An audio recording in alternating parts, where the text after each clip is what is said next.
Bonjour à toutes et à tous et bienvenue dans Soul Borgnole, l'émission qui vous fait plonger dans les métiers du cinéma et de l'audiovisuel.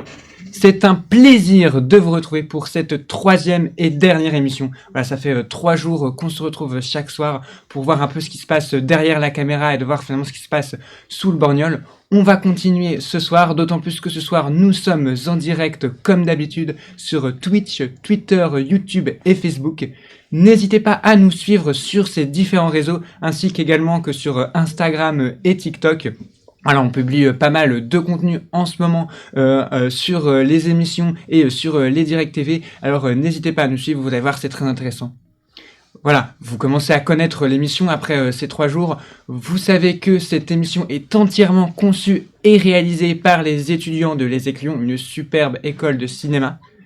Vous savez également que nous allons vous diffuser 2 directs enregistrés plus tôt dans la journée par les étudiants de l'ESEC. Les directs que nous allons vous présenter ce soir ont été tournés autour du thème du son et du montage. Vous allez voir ces 2 thèmes qui sont très intéressants et très complexes. Voilà, en milieu d'émission, et comme d'habitude, on ne déroge pas à la règle, ça fait toujours plaisir. Nous allons recevoir 2 étudiants qui ont travaillé sur les directs cet après-midi et ce matin. Donc on va pouvoir recevoir Aude, Violette et également Elliot pour le petit jeu du milieu d'émission. Vous allez voir, ça va être très sympa. Mais tout de suite, nous allons commencer par le premier direct. Il s'intitule « Le son au service de la narration » et il a pour but de montrer comment le son est de toute première importance dans une œuvre audiovisuelle. C'est parti.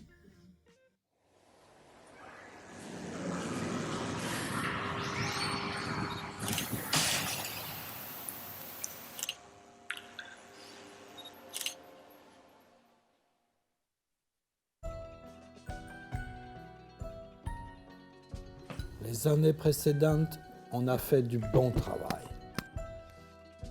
Mais cette année, il faut qu'on mette la barre un peu plus haut. Regardez, ça devrait vous plaire, j'espère. Enlève-moi ce borgnole.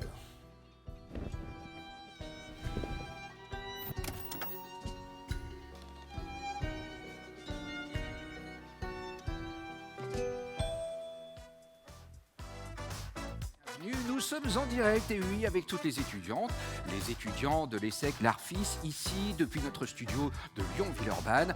On n'arrête pas de découvrir les coulisses du métier de l'audiovisuel, du cinéma. Et tout de suite, nous allons nous intéresser au son. Alors, le son au service... J'ai le sentiment d'ailleurs qu'une coupure de son peut tout remettre en cause. Mais ça, on le comprendra tout au long de notre émission. On en fera la preuve, bien sûr. Alors, je disais donc, pardonnez-moi, que le son était très important. Le son est au service de la narration. Et c'est ce qu'on va voir tout au long de cette émission avec plusieurs invités. Nous aurons également la joie de nous intéresser au processus de création du film, de voir l'importance des ingé-sons, comme on les appelle, pendant les tournages, mais aussi lors de la post-production en studio pour le mixage. Et nous passerons bien sûr par la case composition de musique de film qui reste dans nos têtes et qui nous rappelle beaucoup de souvenirs et souvent à la source de nostalgie. Tout de suite, je vous propose d'accueillir les 2 premiers invités de cette émission. Il s'agit de Bernard Borel, qui est chef opérateur du son, et d'Hippolyte Richonnier, qui est réalisateur. On les accueille. Applaudissements. Bonjour, bienvenue. Bonjour Hippolyte, bienvenue. Soyez les bienvenus. Merci. On vient d'avoir par l'image et le son la preuve que c'est un élément fondamental, la prise de son, évidemment, qui donne une dimension à l'image. Alors, est-ce que finalement, après beaucoup d'expérience, puisque vous avez 25 ans au service du son, Bernard, quant à vous, est-ce qu'on peut dire que le son est un peu la dernière roue du carrosse aujourd'hui, malheureusement ? Certainement pas. Le son, c'est quand même le support des dialogues, donc du sens, du discours. C'est aussi le médium de l'expression des sentiments, de la peur, des hésitations, du souffle, de tout ce qui est incontrôlé et donc un peu mystérieux, on va dire, moins évident que l'image, en tout cas. Pour vous, Hippolyte, en tant que réalisateur, quelle est la place de l'ingé son dans le tournage ?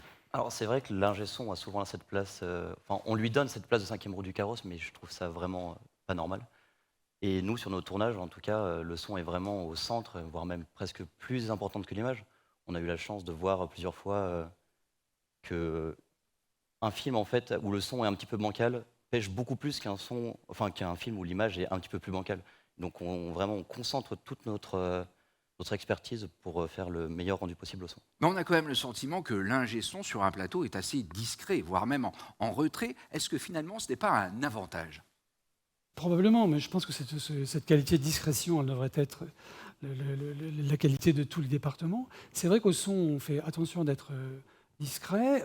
Ça nous permet effectivement d'être assez proche de la mise en scène, des comédiens, mais aussi de l'équipe image. Peut-être un petit peu effectivement derrière, mais certainement tout à fait présent en même temps dans les faits, dans le travail, dans la collaboration. Vous parliez de ce lien qui vous unit aux comédiens, aux comédiennes. Vous êtes un peu à l'avant-garde. Parfois, vous avez des discussions un peu indiscrètes parce que vous êtes les grandes oreilles un petit peu du plateau. Est-ce que les comédiens se lâchent, oubliant qu'ils sont sonorisés? Alors ça, oui, ça peut leur arriver effectivement d'oublier. C'est à nous de leur montrer, bien leur faire comprendre que nous sommes des alliés, donc d'une certaine manière, on filtre ce qu'ils peuvent raconter. Et dès qu'on entend quelque chose d'un peu indiscret, on va couper les micros. Mais on a aussi une relation plus directe avec les comédiens, très importante pour les comédiens, pour nous aussi, mais beaucoup pour les comédiens, pour les rassurer, les mettre en confiance, parfois leur donner un petit conseil s'ils le demandent, tout en respectant bien sûr toute la hiérarchie et l'importance de tous les départements. De votre côté, Hippolyte, je rappelle que vous êtes un ancien élève de l'ESSEC de l'Arfis. Hein. On vous doit notamment le dernier banquet. C'est un icône que vous avez réalisé qui a été récompensé. Est-ce qu'il vous arrive aujourd'hui de vous concentrer sur le son et pas sur l'image quand vous êtes en tournage? Alors ça dépend des prises, mais les prises où le son est du coup vraiment mis en avant, effectivement, on a d'abord le retour image que je regarde en direct, et ensuite je vais voir le réalisateur, excusez-moi, l'ingénieur du son, je me concentre vraiment, je ferme les yeux totalement, et on se concentre vraiment sur le casque, sur ce qui s'est passé, sur l'intonation de voix des acteurs, ce qui permet de faire des retours beaucoup plus précis, de parler plutôt avec des émotions, et de leur dire sur quels mots, pourquoi pas donner une intonation spéciale et compléter leur jeu. On va parler maintenant des repérages. Évidemment, avant les tournages, il y a cette phase incontournable pour faire un bon travail précis, de qualité, qui réponde au cahier des charges. Auparavant, on faisait un vrai repérage son. Aujourd'hui, est-ce que c'est toujours le cas et pourquoi peut-être ce n'est pas le cas? Alors, c'est peut-être un petit peu moins le cas. Ça reste très important. Ça dépend vraiment des projets. Certains projets où on va avoir la possibilité de faire un repérage important, d'autres un petit peu moins. Les repérages, ça sert à découvrir les décors. Ça sert aussi à rencontrer les équipes, à voir comment les équipes, la mise en scène et l'image en particulier appréhendent la séquence dans un décor. Donc c'est un travail d'équipe. C'est vrai qu'un certain nombre de problèmes liés au bruit d'environnement sont peut-être un peu plus facilement gérables aujourd'hui en post-production. Et donc on est peut-être un petit peu moins vigilant et exigeant sur certains décors. Mais nous, on ne le prend pas comme un problème, plutôt comme une avancée, en tout cas une opportunité de pouvoir travailler dans des décors. Oui, j'allais dire, ça représente des avantages en fait. C'est ça. Et je pense qu'il faut le prendre de manière positive, en collaboration. Nous, on discute beaucoup avec les mixeurs, avec les monteurs son, les monteurs directs, avec évidemment la mise en scène. Mais donc ça, c'est plutôt, nous, on vit ça comme quelque chose de très positif, d'avoir des outils après qui permettent de conserver certains décors et du son direct dans des décors qui peut-être auparavant n'auraient pas pu être utilisés.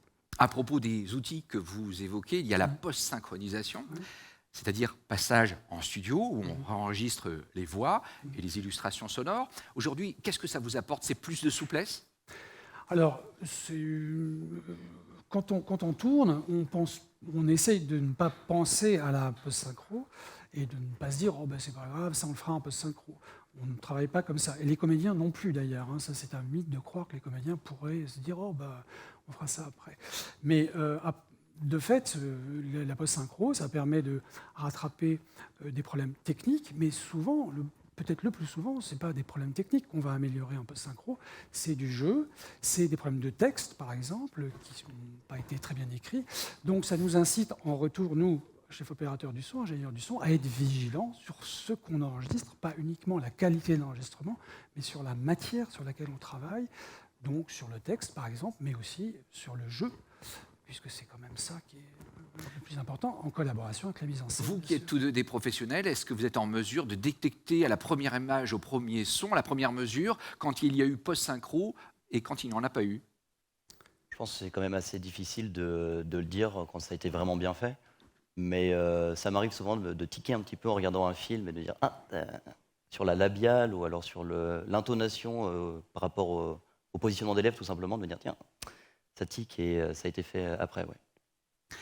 Et vous, de votre côté? Bah, moi, je pense que c'est surtout par rapport au jeu lui-même, plus que par rapport à des aspects techniques. Mais on sent certains comédiens vont être très très à l'aise en post-synchro, donc faire des choses formidables. D'autres, beaucoup beaucoup moins. Et donc à ce moment-là, ça peut se sentir beaucoup. Oui. Bernard, pour terminer notre entretien, au cours de votre carrière, est-ce que vous avez peut-être vécu un épisode particulier, une anecdote à nous raconter, croustillante ou pas, mais une anecdote? Alors c'est vrai que les comédiens oublient souvent qu'on les entend et que tout le monde les entend. Il ne faut pas oublier que sur un plateau, il y a souvent une dizaine ou une douzaine de retours son. Donc un producteur, par exemple, peut très bien avoir un casque. Et les comédiens, une situation classique, c'est les voitures travelling. En voiture, les comédiens oublient complètement, ils sont dans une petite bulle fermée, ils sont deux, en général, ils se mettent très très vite à parler de choses personnelles, et donc tout le monde entend. Et donc là, on est embêté, parce que si on coupe complètement le son, le réalisateur nous dit là, on n'entend plus rien, tu peux remettre le son, s'il te plaît? Je ne sais pas. Et voilà, donc c'est effectivement difficile, ces moments-là. Voilà, donc Voilà. un métier qui demande du discernement et le sens des détails, évidemment, et de l'écoute, bien évidemment. Merci infiniment, Bernard, d'avoir été avec nous. Merci Hippolyte, à vous. vous restez à nos côtés. On va évoquer maintenant, dans la deuxième partie, la post-production sonore. Et je vous propose, pour débuter, de regarder 2 extraits d'un mixage que notre prochain invité, qui s'appelle Johan Vera, a réalisé. Le premier extrait est uniquement fait avec la prise de son en direct et le deuxième est passé en studio de mixage. Je vous laisse regarder la différence, on en parle juste après. Ce monde rempli de peine, d'angoisse, de doute, as-tu vraiment envie d'y retourner? Docteur? Docteur? Ce monde rempli de peine, d'angoisse, de doute, as-tu vraiment envie d'y retourner? Docteur? Docteur?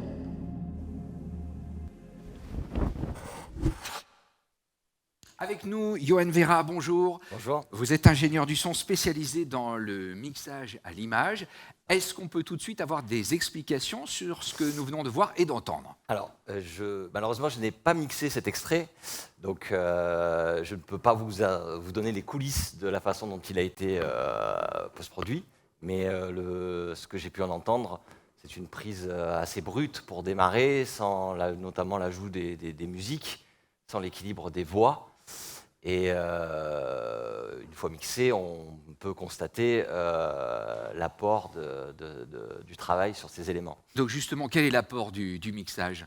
C'est une dimension supplémentaire qu'on apporte? C'est une dimension supplémentaire, c'est une dimension hautement narrative, puisque le mixage, c'est la mise en valeur des sons qui ont été amenés par nos collègues chefs opérateurs son sur le tournage, mais aussi par les monteurs son qui créent le décor sonore, qui habillent, qui équipent de toutes les images qu'on voit de nombreux sons. Mais après, la façon dont ces sons, on va les mettre plus ou moins en valeur, plus ou moins fort, eh bien, le spectateur va y prêter une attention plus ou moins consciente et une information plus ou moins importante va lui être transmise par ce biais-là. Bon, j'ai le sentiment quand même à vous entendre que c'est vous qui effectuez le travail le plus important, non, au niveau du son? Non, je crois que ça reste définitivement un travail d'équipe. Le travail de mixage a évidemment une place importante. Je crois que d'un point de vue créatif, si je devais donner une importance particulière à un poste, ça serait plutôt celui du monteur son. Mais évidemment, chacun de ces postes de la post-production intervient à un rôle technique plus ou moins important et créatif. Chacun s'équilibre, mais ça reste un travail d'équipe. Mais est-ce qu'on peut dire que vous apportez peut-être de l'épaisseur au son et vous suscitez davantage d'émotions aux spectateurs? On peut dire qu'on apporte en effet et de l'émotion et de l'épaisseur au son. Je pense qu'on n'est pas les seuls responsables de tout ça, puisque cette émotion, elle doit avoir été écrite en amont, On est là pour la servir, pour servir un propos, pour servir une vision. Et on ne peut pas l'amener si elle n'a pas été un minimum pensée avant nous, quand même. On dit souvent que le silence est la source de la musique. Qu'en est-il du silence dans les films, dans les productions, Hippolyte? Je trouve que le silence peut être parfois beaucoup plus bruyant qu'un son. C'est assez bizarre de dire ça comme ça, mais voire même plus parlant. Pour citer des exemples, j'ai un film qui m'a beaucoup inspiré par rapport à cela, au silence. C'est le film Akira, un film d'animation, dans lequel on a d'un coup une explosion d'une bombe presque nucléaire, et le son est coupé. On arrive au son zéro, et ça nous fait une boule dans le ventre, une sorte d'angoisse qui augmente, et je trouve que le silence, dans ce cas-là, explose nos oreilles, en fait. C'est sidérant. Pourquoi, selon vous, les spectateurs ne se rendent pas compte que c'est grâce à votre travail qu'ils ont tant d'émotions, tant de frissons? Eh bien, parce que je crois que le son parle à l'inconscient, tout simplement. On est, en tant que spectateur, beaucoup plus attentif, beaucoup plus réceptif de façon consciente à l'image. C'est comme ça. Notre sens visuel semble parler plus directement à notre conscience. Et le son est là toujours, mais on ne sait pas forcément qu'il est là, mais pourtant l'information qui nous a été transmise par son biais, elle a bien été intégrée, et on ne saurait pas dire parfois pourquoi on comprend mal ou on reçoit mal une émotion ou une information. On ne peut pas forcément dire que c'est le son qui manque à cette information qui manque, mais pourtant c'est souvent lui qui vient véhiculer ces informations indispensables qui ne sont pas toujours véhiculées par l'image. Et à l'opposé, si le spectateur capte le travail du son, c'est qu'il a été mal fait? On peut aller jusque-là, Hippolyte? On va dire, pas vraiment, parce qu'on peut aussi se dire « le son est incroyable dans le détail, etc. » Mais c'est vrai que souvent, on a plus tendance à remarquer le son quand il est mal fait. Je trouve, en tant que spectateur, quand on se place vraiment du côté du public, se dire ça nous froisse à cet endroit-là, plutôt de se dire c'est super, là, c'est fluide, en fait. Quand le son est hyper discret, et le mieux il a été fait, en fait, le moins on le remarque, et le plus c'est subconscient, en fait, justement. Hippolyte, comment vous travaillez avec l'ingé son et le mixeur, notamment, en studio?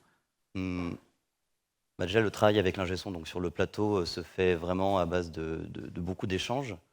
C'est-à-dire que je vais le voir vraiment, à chaque fois qu'on valide une prise, c'est la première question que je pose, c'est est-ce que le son est bon? Et puis une fois qu'il me dit oui, je vais quand même l'écouter, on le réécoute et puis on échange autour. Donc pour revenir par rapport à ce que disait Bernard sur le jeu d'acteur notamment. Et ensuite, avec le mixage, déjà, je laisse beaucoup de liberté.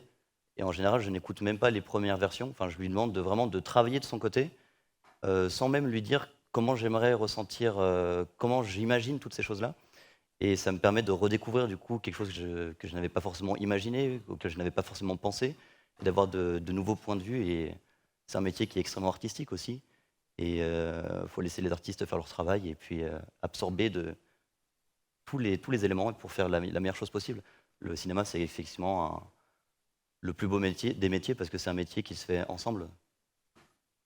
De votre côté, maintenant, un mot sur la musique de film. Oui. La musique, elle transcende tout, ça Oui. apporte une nouvelle dimension? C'est presque un personnage. Elle est là pour raconter aussi des choses fondamentales, aussi parfois un peu inconscientes, même si on remarque beaucoup plus la musique que le travail du son en général. Évidemment qu'une séquence, en fonction de comment on va la mixer avec la musique, si on choisit de la mettre très basse en gardant le son ambiant, ou si on choisit de la jouer complètement musicale, on va complètement transformer la façon dont le spectateur va recevoir la séquence. Et la musique est évidemment un élément capital. Eh bien, ça tombe bien, parce que la musique, c'est le thème de notre troisième partie de cette émission consacrée au son. Alors, vous connaissez toutes les mélodies cultes, on peut penser à la musique de Star Wars, de Jurassic Park, de La Reine des Neiges, d'Harry Potter. Ce sont des films qui laissent évidemment des souvenirs impérissables. Et avec notre équipe, nous avons assisté à un ciné-concert du côté de l'Auditorium de Lyon. Après la représentation et la projection d'un film culte de Charlie Chaplin que vous connaissez tous, The Kid, voici la réaction des spectateurs. On en parle juste après.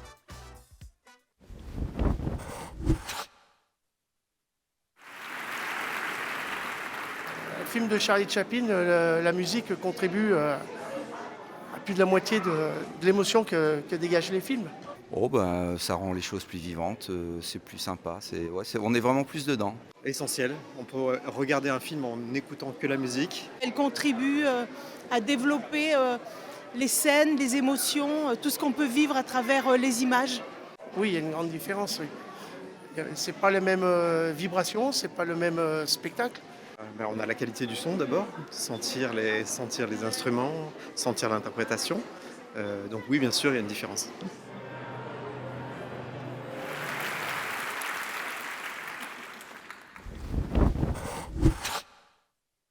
Oui, je vous conseille une expérience à l'Auditorium de Lyon. Ça change tout pour les yeux, mais bien sûr, surtout pour les oreilles. Avec nous, Théophile Hiver. Bonjour Théophile. Bonjour. Vous êtes étudiant en master pour devenir compositeur. Est-ce que vous avez déjà assisté à des ciné-concerts de ce type en tant que spectateur? Alors, en tant que spectateur, ça fait très longtemps que j'ai assisté à un ciné-concert. Et en effet, on ressent vraiment le fait d'écouter de la musique en direct, ça apporte une toute autre dimension que lorsque la musique est directement intégrée au film. Est-ce que vous pensez, pardonnez-moi, mais qu'un film sans musique est un film sans intérêt? Alors, il est tout à fait possible de faire des très bons films sans musique. Je pense qu'un exemple flagrant de cela est, par exemple, Les Oiseaux de Hitchcock. C'est un film qui n'a pas de musique. Et pourtant, on ressent cette oppression. En fait, quand il n'y a pas de musique dans un film, on est beaucoup plus proche de la réalité et on sort complètement de la fiction du film pour vraiment être au niveau des personnages dans le film, comme eux, ils le vivent. Et donc pour moi, c'est tout à fait possible d'avoir un très bon film sans musique. Réaction de Johan? Oui, je crois aussi qu'il ne faut pas réduire la présence ou l'absence de la musique à la qualité d'un film. C'est une composante sur laquelle le réalisateur ou la réalisatrice peut puiser. Mais je pense que c'est un choix fort de se passer de musique et que s'il est bien servi, le film peut être un chef-d'œuvre. Mais vous êtes d'accord que la musique, elle donne une dimension incroyable, elle transcende les dialogues, elle donne une puissance incomparable. Oui, bien sûr. Oui. Alors, il faut que lorsqu'on fait le choix de ne pas avoir de musique, pour moi, il faut vraiment que ce soit un choix délibéré et non un manque de moyens ou un manque d'envie. Pour moi, oui. Allez-y, on va demander une réaction à Hippolyte, mais terminé. Oui, en effet, la musique tout doit être choisi, tout doit être contrôlé. La musique est là pour apporter quelque chose en plus, mais si elle n'est pas nécessaire, eh bien, on n'en met pas. Quelle place occupe la musique dans vos films, Hippolyte? Déjà, je suis totalement d'accord avec ce qu'ont dit mes deux camarades. Je pense qu'un film, en fait, c'est une idée artistique, c'est un objectif. Maintenant, oui, sans musique, ça peut desservir cet objectif, mais la musique, on le voit quand même je ne pourrais pas te donner de stats, mais dans la grande majorité des films, on a une musique et c'est pas pour rien. La musique offre beaucoup de choses et c'est merveilleux en fait. C'est un art que j'aime tout autant que le cinéma, pour dire, dans lequel j'adore progresser en même temps que faire de l'image. Et oui, la musique occupe vraiment une belle place dans mes films. Je suis vraiment inspiré et admiratif du travail de Damien Chazelle, par exemple, Babylone ou encore Whiplash, qui sont des films musicaux, qui tournent autour de la musique, et je trouve ça vraiment merveilleux. Tout de suite, pour illustrer votre travail, Théophile, on va écouter un petit extrait d'une de vos compositions, et on en parle, et surtout, vous allez tout nous dire juste après.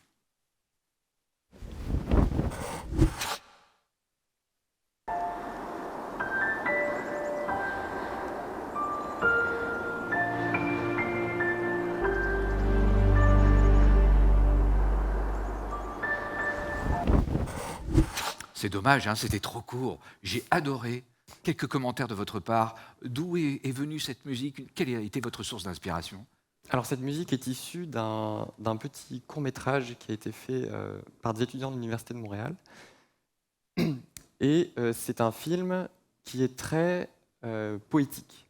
On est presque à l'intérieur d'un rêve. Donc mon idée, c'était vraiment de trouver un thème qui soit très simple, très pur, et qui reflète la poésie du film qui a été fait par ces étudiants de l'Université de Montréal. Donc j'ai choisi le piano, qui est un instrument que tout le monde, qui est familier à tout le monde et qui parle à tout le monde, accompagné de simples cordes pour donner cette dimension très pure, très poétique.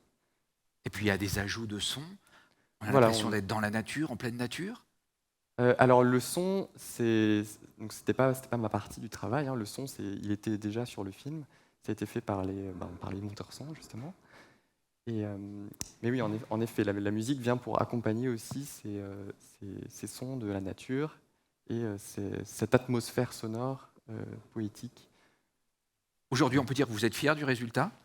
Surpris? Oui, j'étais relativement satisfait du résultat. En fait, mon objectif, c'était vraiment de faire un thème qui allait revenir et qui allait accompagner le personnage principal du film tout au long du court-métrage. Est-ce qu'on peut commencer par composer la musique et faire les images après? Ou est-ce que c'est le contraire qui est l'habitude du métier? Alors, d'habitude, c'est plutôt dans le sens contraire. On écrit le scénario, on filme on fait le tournage, etc. Et le compositeur intervient après.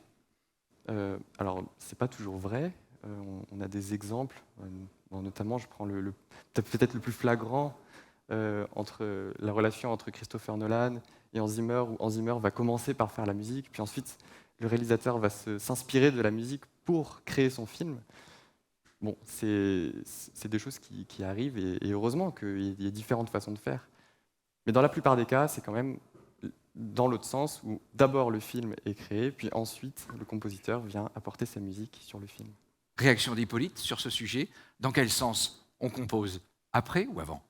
J'ai tendance à dire que oui, effectivement, on a tendance à le faire après, parfois par souci logistique, technique ou de production, mais je trouve ça presque plus intéressant de le faire avant et d'avoir la musique sur le tournage, notamment pour les acteurs. Quand on est acteur, on se retrouve avec... en fait, ça nous donne un pied d'accroche, la musique. C'est-à-dire qu'on arrive dans un univers, donc sur le plateau, on ne sait pas vraiment ce qu'on va faire, on a du texte, mais le texte, il y a 1500 façons de le lire, de l'interpréter. Et la musique peut donner vraiment une émotion, un sentiment qui va aider l'acteur à plonger dans le rôle ou à peut-être l'aiguiller. Puis on peut aussi parler tout simplement de tout ce qui est comédie musicale ou encore des vieux films où la musique était faite avant ou même en direct et les acteurs jouaient avec cette musique en live en fait. Johan, sur ce sujet, toujours, quelle est votre position? Oui, je crois que mes collègues ont bien résumé un peu le propos, mais il y a des films qui peuvent exiger effectivement que la musique soit créée en amont, ce qui est plutôt rare, quand la scène va vraiment être extrêmement intriquée avec la musique. Moi, je me souviens avoir travaillé sur un film où une jeune comédienne se met à chanter, se met à danser sur la musique. Et donc là, il était nécessaire qu'elle soit créée avant même le tournage pour qu'elle puisse se jouer avec. Donc voilà, il y a des exemples comme ça qui le nécessitent de façon impérative. On va parler de vos compétences en tant que compositeur et des outils aussi à votre disposition. Regardez sur notre plateau, nous avons des ordinateurs, mais aussi de vrais instruments. Alors, est-ce qu'aujourd'hui, le mieux pour un compositeur, c'est d'utiliser et de faire appel au talent de musiciens, du spectacle vivant, d'un orchestre? Est-ce que c'est encore possible d'un point de vue budgétaire, ou est-ce que c'est plus facile de tout faire d'un point de vue numérique et informatique? Alors, il faut arriver à prendre le meilleur des deux mondes. Le gros avantage du numérique, c'est qu'on arrive, avec les technologies, les logiciels actuels, à simuler complètement des instruments acoustiques. Donc, par exemple, c'est tout à fait possible de simuler numériquement un orchestre. Alors bien sûr, ça ne vaudra jamais une vraie performance d'un orchestre réel. Donc si le budget le permet et si tout cela a été pris en compte dans la production du film, il est toujours extrêmement bénéfique d'enregistrer un réel orchestre et ça apporte une plus-value réelle par rapport à une maquette. On appelle ça une maquette lorsque l'on simule numériquement. Mais oui, vraiment, l'avantage de la maquette, c'est de pouvoir montrer au réalisateur, montrer au producteur avant d'enregistrer, bah voilà, ça va ressembler à ça. Et ensuite, on enregistre. Donc ça, c'est pour les grosses productions où c'est possible de le faire. Et c'est là où ça prend vie, où la musique prend complètement vie. Et donc en tout cas, je préconise, bien sûr, il est toujours préférable d'enregistrer des instruments réels lorsque c'est possible. Oui. Et aussi, il faut avoir des compétences en musique, c'est-à-dire qu'il ne suffit pas d'appuyer sur des touches d'ordinateur, il faut savoir lire des portées, lire la musique, avoir des notions de rythme. Il faut d'abord être musicien avant d'être compositeur. Oui, alors tous les compositeurs ne sont pas forcément musiciens, mais c'est sûr que ça aide beaucoup d'avoir des compétences dans au moins un instrument. Et bien sûr, la théorie musicale est forcément nécessaire pour pouvoir composer de la musique, selon moi. Oui. Messieurs, merci beaucoup d'avoir répondu à toutes nos questions. C'est maintenant l'heure de la conclusion. Je vais vous demander peut-être en une phrase chacun de résumer ou de donner des conseils aux élèves qui nous regardent en direct. On va commencer par vous, Hippolyte, ancien élève de l'ESSEC. Difficile comme question quand même, parce que le son est du coup quelque chose de très très vaste. En une petite phrase ou en un mot. Petite phrase. En un mot, le son c'est magique et c'est sous-estimé. Parfait. Théophile, Johan?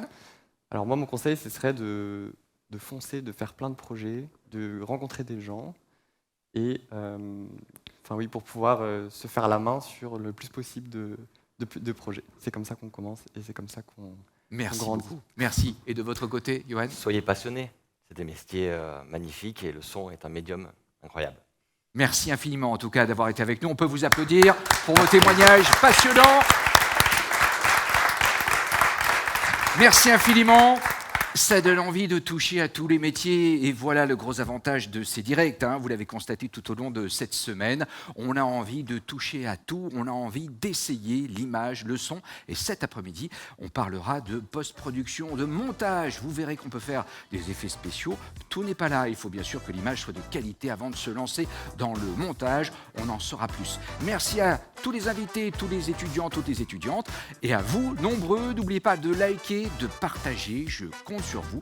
Voilà pour ce 5e direct. Rendez-vous tout à l'heure, cet après-midi. Je compte sur vous. Merci. Merci à tous.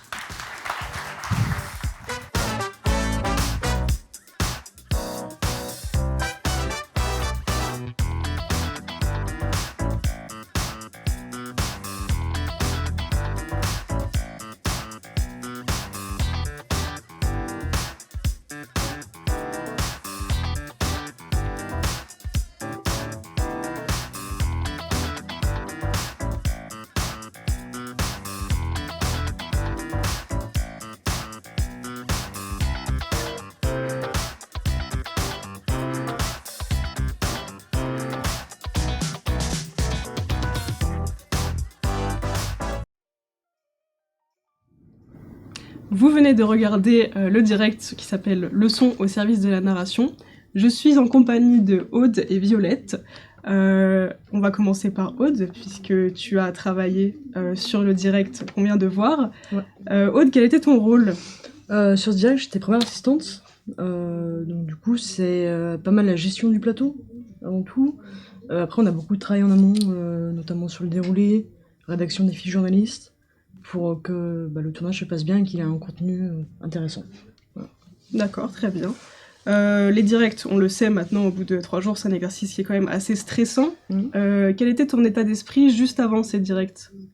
Avant, en fait, on a beaucoup parlé avec la script pour élaborer ce qui allait, ce qui allait pas, parce que la communication, en fait, c'est la script en fait qui gère notre communication. Donc, une fois en fait qu'on a établi ce qui allait, ce qui allait pas, et qu'on peut les régler. En fait, avant, on n'a pas tellement de stress, parce que nous, pendant le moment du direct, on n'est pas cadreur, on n'est pas au son, on n'a rien de technique en fait à faire à part suivre les indications de la script. Donc juste avant, pas tellement de stress. Après, le stress, comme je disais, il est surtout dans les 2-3 jours avant, où des fois il y a des invités qui partent, des changements, mais pendant, ça se passe bien. Justement, j'allais y venir, du coup, les difficultés. On le sait, pendant cette direct, il y a du coup, pendant la préparation, des difficultés. Donc tu as dit déjà les désistements. Ouais, il y a les désistements. Après, sur le jour du direct, le stress, il va être sur des personnes qui sont en retard, par exemple. Des doublures d'invités qui vont décommander. Moi, sur le mien, par exemple, il y a eu une doublure qui pouvait pas être là parce qu'on a eu des grèves de métro. Donc là, il faut trouver en express quelqu'un et c'est pas le moment le plus rassurant. Ouais. Mais bon, ça tourne, on trouve toujours des solutions. De toute façon, on n'a pas trop de choix. Ouais, et l'anticipation, du coup, ça fait partie aussi. Ouais. C'est le premier truc qu'on fait tout le temps, même dans la rédaction, la fête de service, quand on convoque du coup les gens. En tout cas, moi, j'essaie le plus possible d'avoir la réflexion de toujours me laisser déjà une marge de temps, d'anticiper le retard. Parce qu'il y en aura toujours. De toute façon, plus on anticipe, mieux ça se passe. Très bien, ok. Bon bah ça du coup c'était pour les points négatifs, mais j'imagine qu'il y a aussi des points positifs. Qu'est-ce que tu as préféré dans cette expérience des directs et de ton poste en général? Le meilleur moment, c'est... En fait, en réalité, c'est vraiment quand c'est fini. Enfin, non, mais quand c'est fini... c'est un soulagement. Ouais, c'est la libération, quoi. Après, pendant, la dernière ligne, elle est vraiment bien. Faut aimer le stress. En fait, c'est un peu bon... sadique, on va dire. Je sais pas trop comment le formuler. Mais ouais, faut aimer avoir une certaine pression. Mais c'est agréable aussi d'avoir... de savoir qu'il y a des gens qui suivent derrière et que y a toute une équipe qui aime le projet. Il y a vraiment travailler ensemble, c'est... Enfin, pour nous, en tout cas, c'est la première fois qu'on travaille autant ensemble. Ouais. Et c'était une bonne expérience, vraiment. Donc tu dirais que ça serait du coup le travail en équipe Ouais, le travail en équipe et puis le travail quand c'est bien fait aussi. Ouais. T'es content le beau travail. D'avoir fait quelque chose qui rend bien. Bien sûr, et on est fiers après. C'est ça. Et t'es fier de ce direct?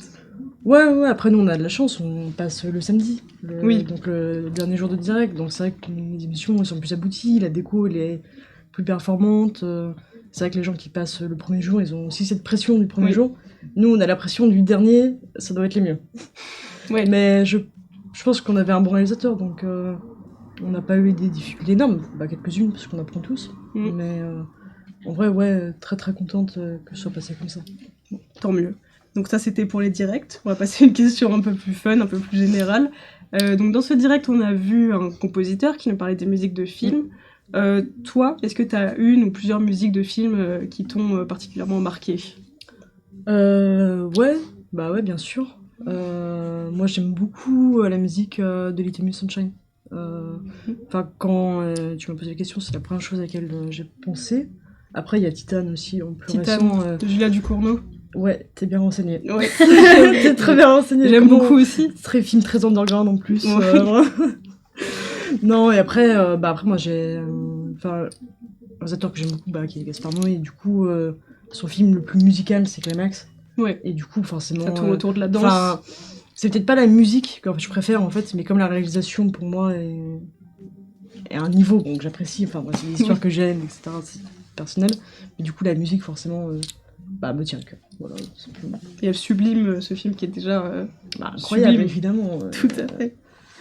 Bon, merci beaucoup pour tes réponses. On va passer à Violette. Donc Violette, tu as été... tu travaillais donc sur le direct montage qu'on va voir juste après. Ouais, c'est ça. Quel était ton rôle, toi? Du coup, j'étais script sur le montage. Donc la script, c'est un peu méconnue dans le direct et dans la télé en général, mais c'est celle un peu qui coordonne tout. Donc elle est en régie avec le réalisateur et avec tout, du coup là ici c'était avec tous les gens de post-prod qui lancent les sujets, les serveurs, etc. Et puis elle fait le lien en fait avec le plateau, donc avec l'assistant réal, par l'oreillette. Voilà.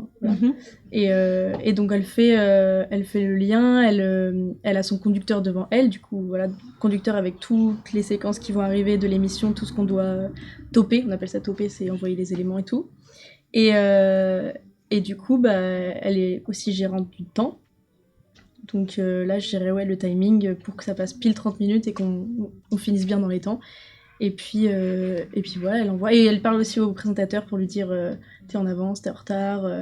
Là, elle fait les décomptes en fin de sujet, fin de reportage. Elle lui dit 5, 4, 3, 2, 1, plateau, etc. Donc voilà, c'est un peu ce que j'ai fait dessus. Puis là, à l'Arfis, du coup, à l'ESEC, pardon. On est arrivé un peu avant aussi. D'habitude, dans la vie, la script, elle arrive 2 jours avant l'émission. L'émission, elle est déjà faite, elle est déjà validée, etc. Mais là, on est arrivé à peu près 1 mois avant les directs pour aider un peu les assistants, les prods et le réal. On était un quatuor un peu. Ouais. Voilà. Donc vous avez les scripts une relation un peu privilégiée du coup avec le réalisateur aussi. Ouais, complètement. C'est le bras droit. Comme en fiction, en fait, t'es au service de ce qu'il veut. Donc tu dois servir un peu comment il veut mettre ça en image, qu'est-ce qu'on raconte, comment on veut le montrer, etc. Donc ouais, c'est vraiment un gros travail de binôme. Et voilà. Donc ça s'est bien passé. Très bien. Donc tu as parlé un petit peu de la différence effectivement de script d'émission et de script de fiction. C'est vrai que c'est des métiers qui sont pas assez connus. Est-ce que tu peux vraiment nous résumer un petit peu en 2 mots qu'est-ce qui différencie ces 2 métiers? Moi je pense qu'ils devraient pas s'appeler pareil parce que vraiment c'est très très différent les deux. Ce qu'il y a en commun c'est la gestion du temps. et de servir le projet d'un réal, quoi. Mais en fiction, c'est un peu plus artistique, c'est plus sur le long terme déjà, parce qu'un tournage de fiction, c'est quand même beaucoup plus long qu'un tournage de direct, quoi. Donc c'est ça, et c'est plus la fiction, c'est la cohérence du film, on sert un scénario, on sert une histoire, alors que là, dans l'émission, je vais pas dire que c'est quelque chose de pas artistique ou quoi que ce soit, mais c'est divertissant, je mets des gros guillemets sur divertissant, mais c'est un contenu un peu plus pour en apprendre plus, quoi, c'est pas vraiment une histoire. Donc ça c'est beaucoup plus technique, quoi. Le script TV, c'est faut y aller et tu réfléchis pas, et voilà, alors que en fiction, t'as quand même ton point de vue à donner au réal sur le jeu d'acteur, sur la cohérence du scénario, etc., et de faire en sorte que toutes les séquences s'enchaînent bien pour que le film fasse un ensemble cohérent à la fin, quoi. Très bien expliqué, merci beaucoup. Ah bah merci, je me suis préparée. Du coup, en tant que script, comme tu l'as dit, c'est un métier, donc script d'émission télé, c'est assez millimétré, assez bien orchestré. Donc quel était ton état d'esprit à toi, juste avant ces directs? J'imagine que c'était quand même quelque chose. Bah stressé, forcément un peu. Le pire, c'est le temps, quoi, parce que vraiment, c'est le temps, on ne peut jamais l'anticiper. Donc ça, c'est le plus stressant. Et après, ça repose beaucoup sur le réel, quand même, le stress. Bon, il faut juste que je tope les bons éléments au bon moment. Mais tout est écrit, en fait. J'ai juste à suivre mon conducteur, et ça vient assez facilement quand on a beaucoup travaillé, ou dans ce cas-là, on a beaucoup travaillé, où on sait notre émission, donc on l'envoie. Mais avant, j'étais surtout stressée ce matin. Quand j'ai vu celui sur le son, j'étais un peu stressée. Mais juste avant, en fait, répétition, filage et tout, ça s'est passé, et j'avais juste hâte, en fait, d'y être. Hâte, et je me suis dit on y va, et puis voilà, donc ça s'est bien passé. Ça s'est bien passé? Très bien passé, on est très contents. Tant mieux alors. Donc du coup, c'est quoi que t'as préféré vraiment dans ce poste, ou alors est-ce que tu préfères du coup l'expérience de script d'émission ou script de fiction plutôt? J'ai beaucoup aimé quand même script d'émission TV. Bon, tout ce qui était prépa, moi ça m'a un peu moins... C'était un peu long de trouver des trucs et tout, mais en vrai, heureusement qu'Aude est là, parce que je vais dire que ce que j'ai préféré, c'était mon lien avec l'assistant réal. Je trouve que c'était super bien. En plus, du coup, j'étais avec Maëlys, avec qui je me suis très bien entendue. Et notre connexion sur le plateau... Enfin, je trouvais ça super bien qu'on coordonne toutes les deux endroits différents, en fait, et qu'on arrive à faire un truc ensemble alors qu'on n'était pas du tout... Enfin, pas à côté, quoi. Et ça, j'ai vraiment beaucoup aimé. Et tout, le rendu d'antenne à la fin, quand tu dis on rend l'antenne et qu'il y a tout le monde qui applaudit et tout, le soulagement. C'est super bien, tu dis que t'as fait bien ton job et tout, donc le mieux c'est le direct, quoi, en fait, hein. La prépa avant, c'est intéressant et il faut la faire, mais le mieux c'est quand t'es sur le tas et tu réfléchis pas et t'es technicien, et voilà. Très bien, super. Y a eu des difficultés un petit peu? Pas tant que ça. Pas tant que ça? Si, le temps. Ouais. Le temps, j'ai dû... à un moment, il était en avance, du coup, je lui ai dit t'es en avance, après, il était en retard, du coup, il fallait qu'il rattrape le retard, et à la fin, le plus compliqué, vraiment, c'est de gérer le timing, quoi. Et de parler un peu à tout le monde, et quand tout le monde te parle en même temps, surtout avant le direct, en fait, tu dois bien t'assurer que tout est prêt, aller voir les gens du son pour qu'ils sachent quoi faire, etc., la post-prod et tous les cadreurs, etc., et parler aux caméras, parce qu'on parle aussi aux caméras, les scripts, mais moins que le réal, c'est surtout sur des séquences déjà prévues, en fait, où on va leur dire en amont où ils doivent se placer pour... Par exemple, nous, dans notre direct, on avait du public qui interagissait beaucoup, donc, par exemple, ça, je leur disais, mais voilà. Mais sinon, la difficulté, c'est plutôt le temps, qui est dur à gérer. Le temps et la coordination avec les de tout le monde, ouais. Très bien. Bon, du coup, vu que c'était un direct sur le montage, on va finir par une petite question sur le montage. Est-ce que c'est quelque chose qui t'intéresse ou qui aurait pu t'intéresser? Non. Non, pas du tout. Même après ce direct? Ouais, non, je trouve ça hyper intéressant, et je préfère d'ailleurs le montage de fiction est hyper intéressant. Même notre thème là, c'était la narration, donc que le montage il fasse une troisième écriture du film, parce que c'est au montage que tu vois que le film il tient bien la route, et tu peux trouver... Je trouve ça super bien que le film s'écrive au montage, mais moi quand j'en fais, on en fait tous un peu, j'en fais pas beaucoup, quoi. Pas trop longtemps, après sinon j'étouffe, j'ai besoin d'être active et de communiquer avec des gens, etc., d'être sur le terrain un peu, donc je pense que ça m'intéresserait moins. Mais Donc le métier de script, c'est vraiment ce qu'il faut. c'est mieux, ouais. Ouais. Ouais, non, c'est plus ce qui me plaît. Bon bah merci beaucoup. Merci pour vos réponses à toutes les deux. Ne nous quittez pas. Il va y avoir un petit jeu juste après Digital Break. On envoie tout de suite.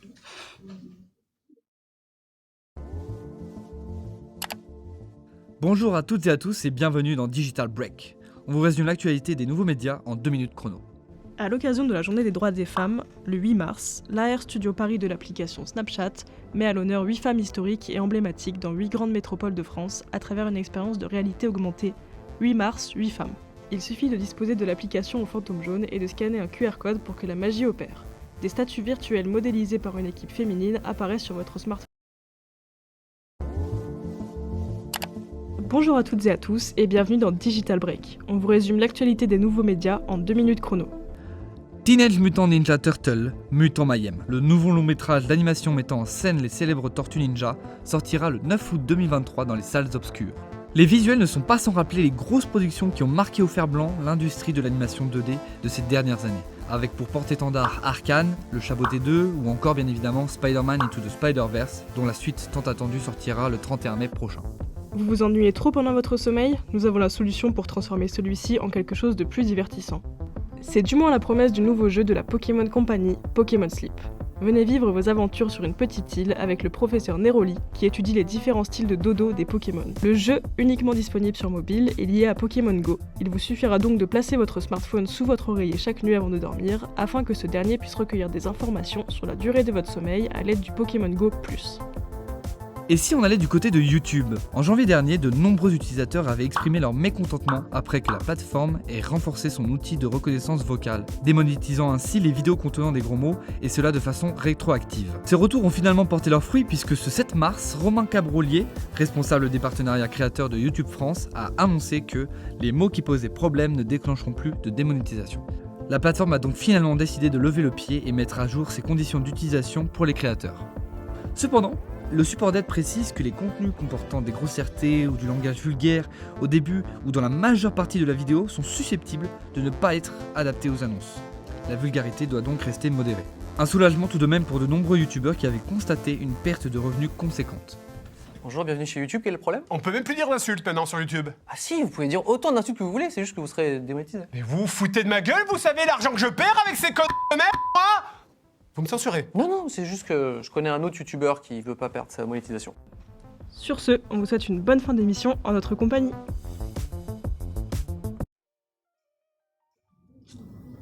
Bonjour et bienvenue dans Cri Willem ou pas Cri Willem. Je suis en très bonne compagnie, je suis toujours avec Violette et Elliot nous a rejoint exceptionnellement pour le jeu, donc ça me fait extrêmement plaisir d'être avec eux. Puis en plus de tout ça, tous les deux ont été scripts du coup sur les directs, donc ça va pimenter un petit peu le jeu, ça va être la bataille des scripts. Allez. Donc avant de commencer le jeu, tout simple, je vais vous raconter déjà qu'est-ce que le Cri Willem. Est-ce que vous connaissez le Cri Willem? Oui, j'en ai entendu parler, ouais. Ok, donc, alors je vais raconter rapidement. Ce Cri Willem est tiré finalement du film Les Aventures du Captain Wyatt, sorti en 1951. Donc c'est la scène où le Captain Wyatt justement se fait mordre par un alligator dans un marais finalement. Et ce son a été gardé par la Warner dans une bibliothèque sonore finalement, et a été réutilisé de nombreuses fois dans les films entre les années 50 et 70. Mais elle a été beaucoup popularisée par Ben Burt. Est-ce que vous connaissez Ben Burt? Non. Pourtant, il a fait quelque chose d'exceptionnel. Il a été sound designer de célèbres films de la saga Star Wars. Ah oui, c'est vrai. Oui, exactement. Il les a repopularisés puisqu'il cherchait justement des sons dans la banque de la Warner et il a trouvé celle-ci justement. Voilà, en tout cas le son Cri Willem, vous pouvez le retrouver dans de nombreux blockbusters comme Le Seigneur des Anneaux ou encore Indiana Jones. Voilà, parce que d'ailleurs Ben Burt est aussi sur les Indiana Jones en tant que sound designer. Pour la petite histoire. Donc, les règles du jeu sont très simples. On va passer une première séquence sans son, et on va la repasser 10 secondes plus tard avec le son, et du coup, entre ces 10 secondes, évidemment, vous allez devoir deviner si oui ou non le Cri Willem y est. D'accord. Est-ce que c'est simple? Tout est compris? C'est très clair. C'est très clair. Donc, déjà, on va commencer. Je vais vous montrer, du coup, l'extrait du Cri Willem, finalement, qui est tiré de La Charge sur la Rivière Rouge. C'est parti. Donc, normalement, Vous êtes censé la voir. Elle va passer. Donc du coup, c'est évidemment le soldat Willem qui se fait tirer une flèche par un Indien. Je suis en train de vous spoil totalement la séquence. Super. Mais voilà. Donc voilà, il est directement sur son cheval. Et il se fait tirer la flèche finalement. Et écoutez bien. Voilà, c'est ce cri, célèbre cri du coup, le cri Willem. Donc, on est parti pour la première manche. Allez. Attention, il faut me donner, du coup vous avez le droit de dire la même réponse évidemment, mais une bonne réponse vaut un point. D'accord. Bataille des scripts, c'est parti. Donc du coup, première séquence, tirée du film Star Wars A New Hope, sorti en 1978, du coup le premier film en tant que sound designer pour Ben Burt. Est-ce que, d'après vous, dans cette séquence, le cri Willem, il y est? Pour moi, non. oui. Pour moi, oui. Oui. Oui, pour moi, oui. Oui? Non. Non? Il y est. Au moment où il chute, justement, il y est. Donc un point pour Elliot, finalement. Ah non, pardon, autant pour moi. C'était la manche d'échauffement. La première manche... autant pour moi. La première manche, c'est la manche avec Aladdin, justement. Est-ce que d'après vous, il y a le cri Willem ou non? Non, pour moi, je pense pas non plus. Bah écoutez, on va découvrir ça sous peu. Donc du coup, vous avez donné la même réponse. Donc soit un point, soit 0 point pour les deux. Écoutez bien. On entend bien derrière. Donc du coup, c'est pas grave, vous pouvez vous rattraper. Il y a la deuxième manche qui va commencer justement. Le film, c'est justement Star Wars, La menace fantôme, sorti en 1999. Est-ce qu'à votre avis, dans cette séquence, le cri Willem, il y est ou non? Non, je veux dire non. Vous allez dire non? Non, non, vous pensez pas? C'est bon, on va regarder. Est-ce qu'il y est? Parce que le premier, je me souvenais, le premier Star Wars. Oui.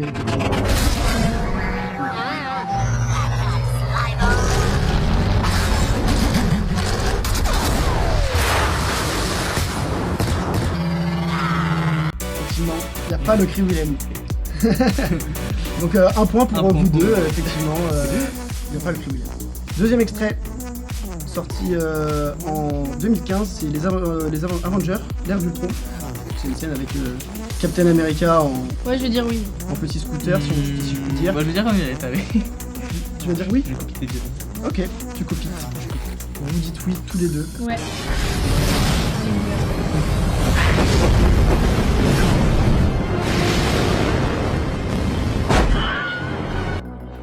Effectivement, effectivement, il y a bien le cri Willem. Super satisfaisant. Ouais, c'est très... Ouais. Alors, Under the Silver Lake, je sais pas si vous connaissez. Ah si, on connaît vachement bien. Est-ce qu'il y a le cri Non, du Willem? coup, non. C'est un écureuil. C'est un écureuil. Crier l'écureuil. Ouais. Mais peut-être. On a étudié cette scène l'année dernière en analyse de film. On l'a regardé beaucoup de fois. Ok, donc on écoute. Vous me dites non. Effectivement, il n'y a pas le cri Willem. Après, je me suis dit, est-ce qu'ils ont modifié le cri Willem pour le faire? Genre, c'est un cri d'écureuil, un truc comme ça. À votre avis, dans cette scène de la Belle et la Bête, sorti en 93. Je l'ai vu il y a longtemps. Je dis qu'il y est. Je dis qu'il y est pas, moi. Ok, Je prends le risque. il prend le risque, Elliot. Écoutez bien, ça va être très cool. Ah, purée. Effectivement, Un point il y a pour Bibi. un point pour Violette, 4-3. On arrive sur l'avant-dernière manche. Ah, déjà? Oui, ça va vite. Spaceball, un film de Mel Brooks sorti en Oui, 1987. incroyable, Est-ce que dans cette scène, y a-t-il le cri Willem? Ouais, je dis que oui. Vous dites oui? La pression que tu mets. Sachez que le film s'appelle Il était une fois dans le... Il était une fois dans l'espace.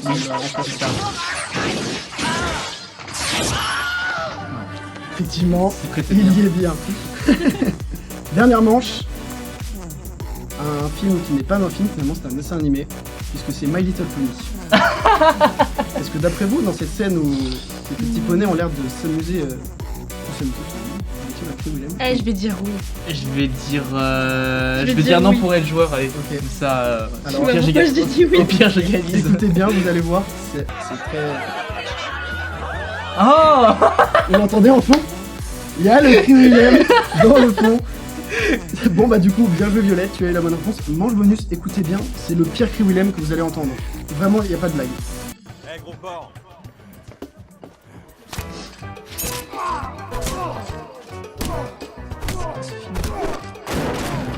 Alors, Voilà. Il est nul. Il était mal placé. Ah oui, très mal placé. Si je me trompe pas, c'est Largo Winch. D'accord. Voilà, oui, je crois. Donc, félicitations Violette. Merci. Bravo. 6-4, bravo. Bravo, bien joué. Bataille de script. Oh, le My Little Pony, là, je le remets pas. C'est vrai qu'il était un peu... Mais surtout, d'où? Enfin, genre, pourquoi? Je n'ai pas d'explication à ça. Je suis désolé. Eh bien, merci en tout cas de m'avoir accompagné. C'était très sympa. Merci, ça me fait extrêmement plaisir. Merci d'avoir été là. Merci à Aude qui est aussi est passé pendant l'interview. Du coup, on va retrouver le direct sur lequel tu as travaillé. Tout à fait, il arrive tout de suite là. Le direct sur le montage. Il est vraiment bien. Merci à tous d'avoir suivi ce petit jeu. Et maintenant, c'est le direct. C'est parti.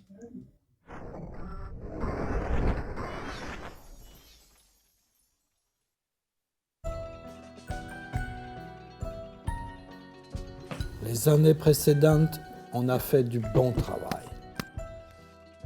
Mais cette année, il faut qu'on mette la barre un peu plus haut. Regardez, ça devrait vous plaire, j'espère. Enlève-moi cette borgnole.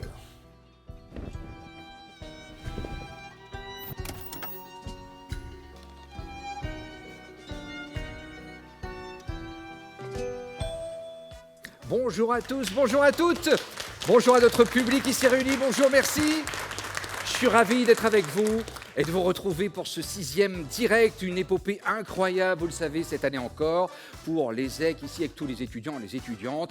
2023 est un excellent cru, la preuve avec cette émission consacrée cet après-midi au montage, à la post-production. Alors, comment devient-on monteur? Eh bien voilà une question qu'on posera à mes nombreux invités. Mais tout de suite, on va faire un petit test de culture générale de cinéma audiovisuel avec vous qui nous regardez en direct, mais aussi avec vous qui nous faites l'amitié d'être présents sur notre plateau. Alors, vous êtes prêts? Vous avez découvert, vous avez des pancartes vrais, faux, qui vous ont été distribuées. Vous allez devoir donc exprimer votre sentiment en réponse à ma question. Écoutez plutôt, attention, concentrez-vous. Première affirmation, vrai ou faux? Jadis, le montage était un métier majoritairement féminin. Est-ce vrai ou est-ce faux? Prenez quelques secondes de réflexion. Vous nous dites faux, faux, faux, faux, faux. 4 vrais et le reste faux. Je vais noter tout ça. Eh bien, la réponse, c'est vrai. Et oui, c'est vrai, considéré comme un travail de couturière nécessitant de la patience et une grande minutie, ce métier était pratiqué essentiellement par des femmes. Allez, deuxième affirmation, attention, écoutez plutôt. Une maxime bien connue dit « Un film s'écrit 3 fois, au scénario, au tournage et au montage ». Alors, selon vous, est-ce que c'est vrai ou est-ce que c'est faux? Prenez le temps, ne vous précipitez pas, quelques secondes de réflexion. Et là, vous me dites à 100%, c'est vrai, je le note, et vous avez raison. Oui, tout à fait, c'est vrai. On a tendance à sous-estimer l'importance du montage dans le récit d'un film, et pourtant, il s'agit bien de l'étape où l'histoire prend forme. Allez, troisième et dernière petite question, parce que ça marche bien, j'ai l'impression que ça vous fait plaisir, et moi aussi, j'y prends goût. Alors, écoutez plutôt. Le montage est la dernière étape de la création d'un film. Vrai ou faux? Faux, faux, faux, vrai. Vrai, et la réponse, c'est faux. Eh oui, après le montage viennent les étapes de l'étalonnage qui permet d'harmoniser les couleurs et la lumière du film et le mixage où le son et la musique sont équilibrés pour se compléter. En tout cas, bravo, bravo. On peut vous applaudir et vous remercier pour votre participation. Alors, on peut tous le constater, vous qui êtes des habitués des réseaux sociaux, d'Instagram, de TikTok par exemple, ou de Facebook, on peut tous faire des montages. Mais cela fait-il pour autant de nous des monteurs professionnels? Ah, c'est pas si sûr. Il suffit pas de filmer son plat préféré, son sport favori ou encore ses vacances pour être monteur. Non, je pense qu'il faut être formé. Alors, ce sera le thème de notre première partie. Nous allons pour cela accueillir nos premiers invités et je vous demande de faire un triomphe à celui qui est diplômé de notre école, l'ESSEC, l'ARFIS, en 2018. Aujourd'hui, il travaille pour ZDQSD Productions. Il a travaillé dans le monde du web et de la télé. Je vous demande d'accueillir Monsieur Clément Robert. Bienvenue. Bonjour Clément, bienvenue. Et pour vous accompagner, je demande d'accueillir celui qui a commencé sa carrière comme infographiste. Aujourd'hui, il est monteur de documentaires, mais également réalisateur de clips musicaux, de pubs, de documentaires. Il a également réalisé des courts-métrages d'étudiants de 3e année de l'ESSEC. Je vous demande d'accueillir Frédéric Aujas. Bienvenue. Bonjour. Bienvenue. Bienvenue à tous les deux. On a plein de questions à vous poser. La première sera pour vous, Clément. Je crois que vous aviez toujours voulu être monteur. Qu'est-ce qui vous plaît dans ce métier? C'est une vocation? Ouais, c'est une bonne question. Ouais, je pense que c'est une vocation. Moi, j'aime raconter une histoire à partir de plein de plans. J'aime ça, ouais. Un peu comme un puzzle, en fait, finalement. Alors, vous avez beaucoup travaillé, et vous travaillez beaucoup pour le web, pour la télévision. Est-ce que la fiction, c'est un petit peu le fantasme absolu pour vous? Ouais, ça a toujours été ça. Moi, quand je suis même rentré à l'Arfis à l'époque, c'était la fiction que je voulais faire. Bon, malheureusement, après en sortant, j'ai pas eu forcément le choix de tout ce que j'ai fait, mais du coup, c'est un peu mon fantasme ultime, c'est d'être monteur de fiction puis réal. Ça serait vraiment le but ultime. Ouais. Allez, on va poser d'autres questions à Fred, toujours dans le même état d'esprit. Vous êtes plutôt spécialisé, je crois, dans le documentaire. Est-ce que vous auriez aussi envie de vous lancer dans le montage de fiction? Ça vous fait rêver?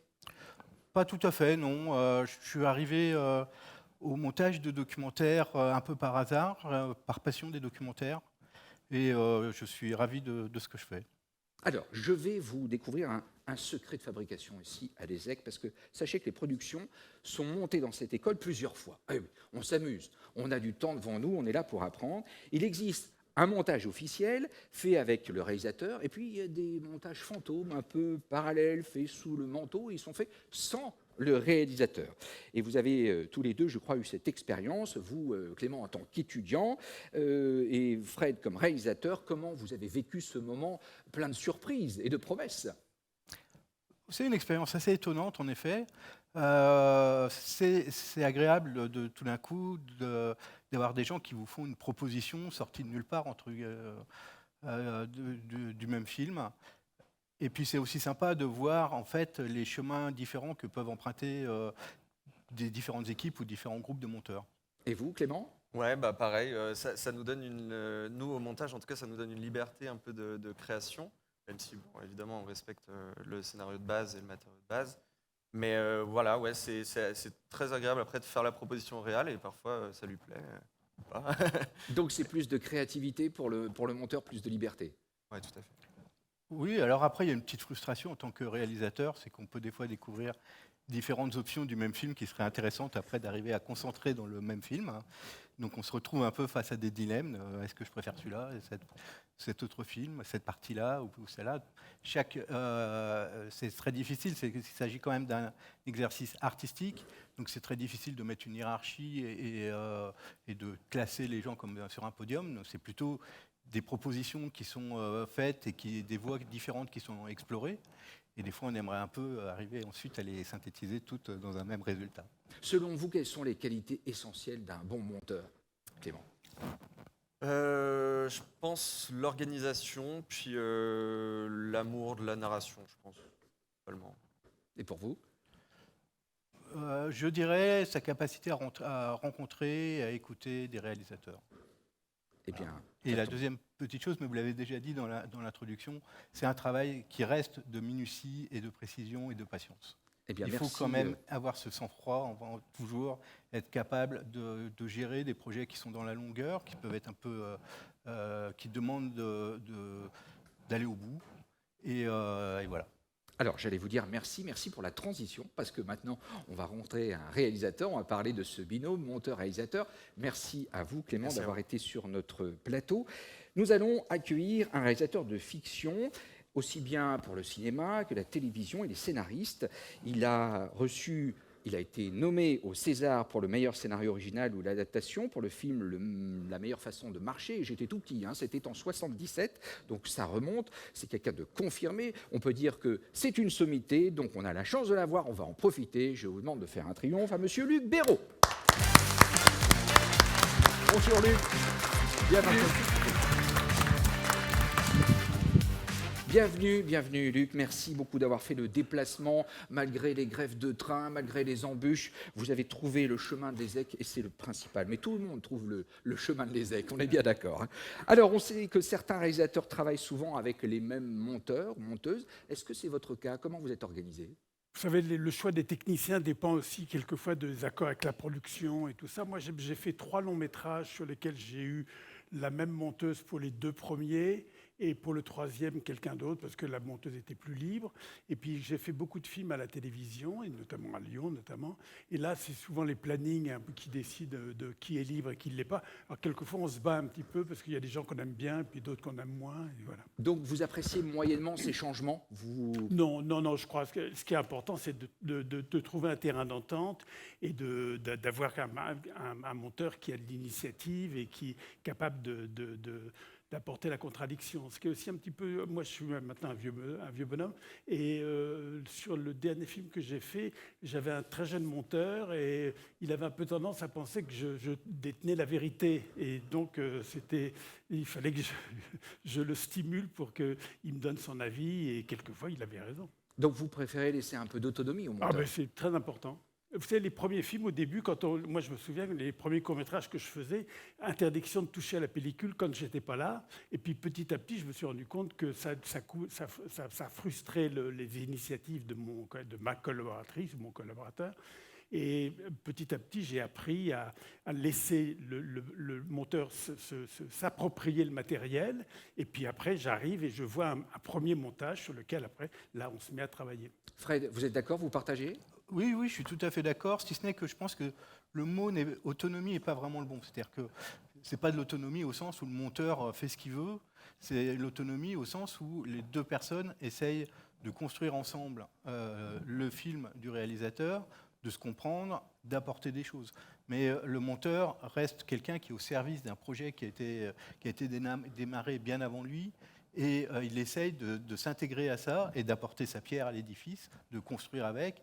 Il n'est pas juste un exécutant, mais il n'est pas autonome non plus au sens où il ferait ce qu'il veut, il serait totalement libre. Allez, on va poursuivre notre discussion. On va maintenant accueillir une 3e invitée qui est monteuse, mais cette fois-ci davantage dans le domaine de l'animation. Elle a aussi réalisé et monté des documentaires. Je vous demande d'accueillir Myriam Copier. Bienvenue. Bonjour Myriam. Bonjour. Prenez place. Bonjour Myriam, vous avez monté des courts-métrages, des séries, des longs-métrages d'animation. On évoquait la façon de travailler entre monteur et réalisateur. Elle est différente au niveau de l'animation? Vous êtes complémentaires, autonomes, plutôt axés vers la liberté d'indépendance? Alors en termes ça reste une collaboration entre un monteur et une monteuse et un réalisateur ou une réalisatrice. Ce qui est différent, c'est la matière. C'est un autre type de matière, mais la collaboration reste la même.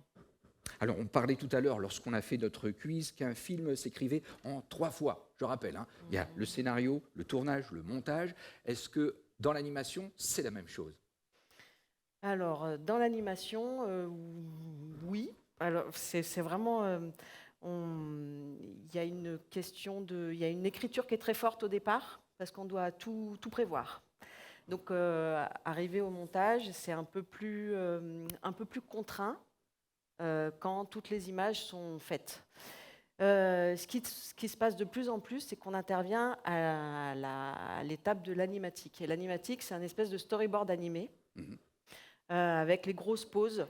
Alors, parfois, on a la pause de début et la pause de fin, et il faut vraiment imaginer ce que va être le plan pour lui donner sa durée, pour lui donner son rythme aussi. Et là, on peut intervenir en termes de narration. S'il nous manque un plan, on peut demander à ce que le plan soit fabriqué. Et ça, c'est assez magique. Donc il y a une liberté qui est donnée, oui. Une liberté créatrice. Fred, de votre côté, j'ai appris que vous ne montiez pas vos propres rushs. Pour quelle raison? Dans la mesure du possible, exactement pour la même raison, c'est que si on est tout seul à monter ses propres rushs, on échange avec personne. Et le monteur, il n'est pas là pour faire que des opérations techniques, il est là pour aider à la construction du film à travers un échange, Et si on est tout seul, on est tout seul. Alors, il y a quand même une exception, celle qui confirme la règle. Exactement. Il s'agit d'un documentaire que vous avez réalisé et monté, Arctique, 62 jours en solitaire. Pourquoi vous avez fait ce choix différent? Vous avez fait tout seul. Alors, je n'ai pas fait tout seul. Et il se trouve que je n'ai pas participé au tournage du film, puisque c'est l'histoire d'un aventurier qui est tout seul sur la banquise pendant 62 jours et qui s'est filmé lui-même. Donc le travail de réalisation sur ce film s'est fait après, ça a été un travail d'écriture à partir des images qu'il avait filmées et qui étaient en gros ses souvenirs de cette aventure. Et à partir de là, il se trouve que il me semblait plus facile de m'approprier en étant aussi un peu dans un exercice solitaire face à cette histoire. Et de votre côté, Myriam, quand vous réalisez des documentaires, vous les montez également? Ça m'est arrivé, mais là, je suis sur un projet où j'ai vraiment besoin de quelqu'un qui va m'épauler, Ouais, c'est vraiment une sorte de double, mais qui réfléchit différemment. Et ça, c'est important. Voilà. Alors, on va faire maintenant une petite expérience et on va vous montrer le résultat. Je vous demanderai aussi de vous manifester, je demanderai l'avis du public. Les étudiants de l'ESSEC ont voulu démontrer l'importance de la personnalité du monteur. Ils ont créé une mini-fiction sur l'entraînement de 2 boxeurs. 2 versions ont été montées par 2 binômes de monteurs. Cependant, les monteurs ont reçu les mêmes rushs au même moment et ont eu droit au même temps de travail. Ils n'ont reçu ni le scénario, ni d'indication particulière du réalisateur. Leur imagination seule a fait la différence et a fait un produit unique. Donc, vous allez regarder ces 2 versions. On va voir la première et ensuite on fera le bilan. Vous nous direz celle que vous préférez. Voici la version 1, Top Magnéto.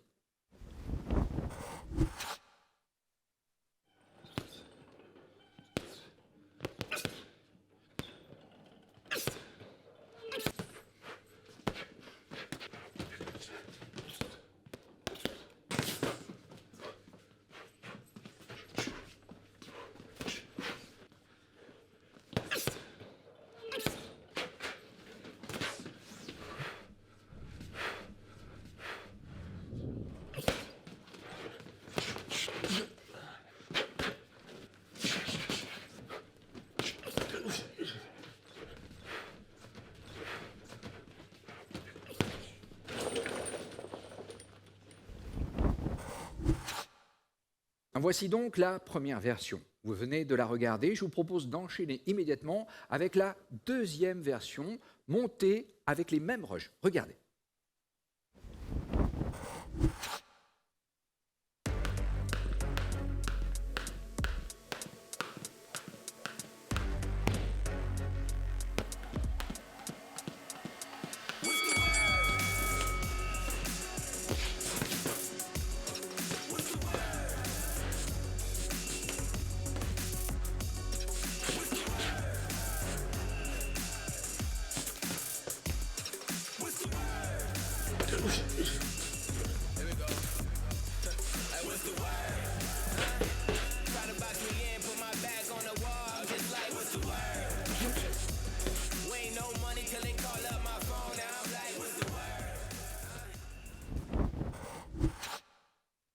Voilà donc pour la deuxième version, le deuxième montage. On va demander leur avis aux professionnels, mais d'abord l'avis du public. Public, prenez donc votre petite pancarte si vous voulez, ou votre main que vous pouvez lever. On va vous demander si vous avez préféré le film 1 ou le film 2. Alors, qui a préféré le film numéro 1? Attention, c'est à vous, réfléchissez, vous pouvez lever la main si vous voulez. 2 personnes ont préféré le film numéro 1. Parfait. Et donc, film numéro 2, la majorité. Et donc, nous avons un verdict sans appel. Le film 2 remporte les suffrages du public. Maintenant, nous allons demander aux professionnels leur avis. De votre côté, pourquoi, selon vous, on a choisi le film 2 et pas le 1? Luc? Le 2, il y a une narration, c'est-à-dire il y a un début, il y a un milieu, il y a une fin. Le 1, c'est plutôt d'ordre poétique, c'est que des gros plans d'abord, c'est quelque chose que j'aime pas du tout. Et je trouve le deuxième est clair, et on voit vraiment de quoi ça parle. Le premier, ça pourrait être un fantasme. Et pourquoi on revient sans arrêt sur l'entraînement, sur le sac Voilà. Fred, Myriam? Moi, je trouve que dans le 2, il manque quand même quelque chose d'affirmé sur la musique. C'est-à-dire que le rythme n'est pas joué jusqu'au bout, en termes de mixage aussi. Je trouve que c'est un peu... soit on y va à fond, soit... Là, c'est un peu entre deux, je trouve, en termes de rythme, en termes de force de proposition. Donc on n'est pas tout à fait d'accord. Fred? Alors moi, j'aurais tendance à dire que le film 2 est un film pas très bien monté, mais bien écrit, et que le film 1, c'est tout l'inverse. C'est-à-dire que c'est un film bien mieux monté, sauf qu'il n'a pas d'histoire. Il lui manque peut-être un réalisateur à celui-là. Donc voilà pourquoi a préféré cette version. Tout le monde ici, le public, avec un regard d'amateur, a eu cette sensibilité. Donc on voit bien que les choses se perçoivent assez facilement. On est bien d'accord. Alors rappelons que les étudiants ont cherché à montrer que la personnalité du monteur pouvait bien sûr influencer le film, le montage du film. Que pensez-vous de cette expérience? C'est intéressant de pouvoir comparer, c'est enrichissant quand même. On arrive à mieux comprendre toute la patte, tout l'enjeu du montage. C'est le rêve de tout le monde. Vous savez, c'est toujours de dire avec le même scénario, de confier un scénario à 2 réalisateurs différents. Ça ne s'est hélas jamais fait. Enfin, le processus des remakes n'a pas grand-chose à voir avec ça. Mais ça serait intéressant et tous les producteurs, tout le monde rêve un jour d'arriver à avoir assez de moyens pour faire ça. Alors, on a vu les films des étudiants. On va maintenant voir un extrait d'un de vos films, votre dernier film. Luc, Mauvaise herbe, c'est son titre. Voici un extrait d'1 minute 20. Et ensuite, commentaire, explication.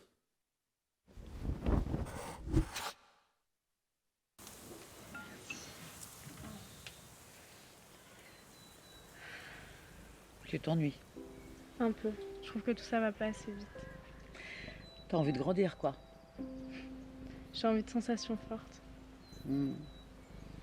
Tu sens que tu as besoin de quelque chose, tu sais que ça existe, mais t'as pas encore trouvé quoi. T'as un petit ami? Oui. Vous êtes amoureux? Oui, je crois. Ça veut dire quoi exactement être amoureux? Ah. Vous avez déjà fait l'amour? C'est un bon amant? Oui. Je peux pas vraiment dire, j'ai jamais fait avec un autre. Il te donne du plaisir? La première fois, non. Mais maintenant, oui. Chez toi, comment ils réagissent à tes impatiences? Chez moi, c'est chacun pour soi. La seule qui s'occupait un peu de moi et mes frères, c'est Josette, ma grand-mère. Mais elle s'est enfermée dans sa prostration et elle s'occupe plus de rien. Personne n'a jamais pensé à l'envoyer consulter un psy? Mon grand-père, c'est son mari et il s'en fout. Si elle est en état, vous devriez lui offrir un voyage vers son pays. Retrouver les parfums d'autrefois, ça la requinquerait. Oui, je suis sur le coup. Voilà pour cet extrait de Mauvaise herbe, le dernier film de Luc Béraud, qui est avec nous en direct, je vous le rappelle. Avant de vous donner la parole, Luc, je vais faire réagir nos invités, Fred et Myriam. Question pour vous. Selon vous, avec quel matériel a été tourné ce film? Myriam? Alors, il me semble que c'est avec un téléphone. Avec un téléphone? Pourquoi vous nous dites ça? En termes de qualité d'image, de... Ça n'a rien à voir avec ce que j'ai fait, hein, l'image elle-même. Là, je C'est-à-dire sais pas, le procédé de copie est pas très bon. Donc c'est une mauvaise copie. Voilà, non, mais en tout cas, c'est intéressant. Enfin, Luc est un grand réalisateur, il va tourner avec un téléphone, franchement. Allez, Fred. Ah non, mais je souscris. Je ne dirais pas que ça a été tourné avec un téléphone, ça a été tourné avec une caméra à petit capteur, ça on reconnaît immédiatement. Ah là, ça c'est la voix médiane pour faire plaisir à tout le monde et c'est une bonne non, solution. c'est la voix de quelqu'un qui travaille dans de la post-production, qui travaille sur les images et qui est capable de reconnaître la profondeur de champ d'une caméra à petit capteur, moyen capteur ou grand capteur comme dans le cinéma. Après, c'est juste une caractéristique technique d'un film, ça n'a aucun rapport avec la valeur artistique du film. Alors, verdict officiel, Luc, oui, avec... bien sûr, je l'ai fait avec un iPhone 12, mais un système qui s'appelle Filmic Pro. Voilà. D'accord, donc c'est une petite application. C'est absolument, voilà. Alors bon, je suis très déçu par le rendu ici, mais c'est pas très grave. Ce qu'il y a, c'est que c'était un challenge que je m'étais donné de faire un film. J'avais fait des petits essais avant qui avaient eu un certain succès, et je m'étais dit dans le fond, pourquoi je ferais pas ce film que je voulais faire de façon professionnelle dans les années 2015. C'était adapté d'un livre, et je me suis lancé à le faire comme ça, quasiment tout seul. C'est-à-dire qu'on était 2 et plus 3 stagiaires et, bon, et des comédiens, etc. etc.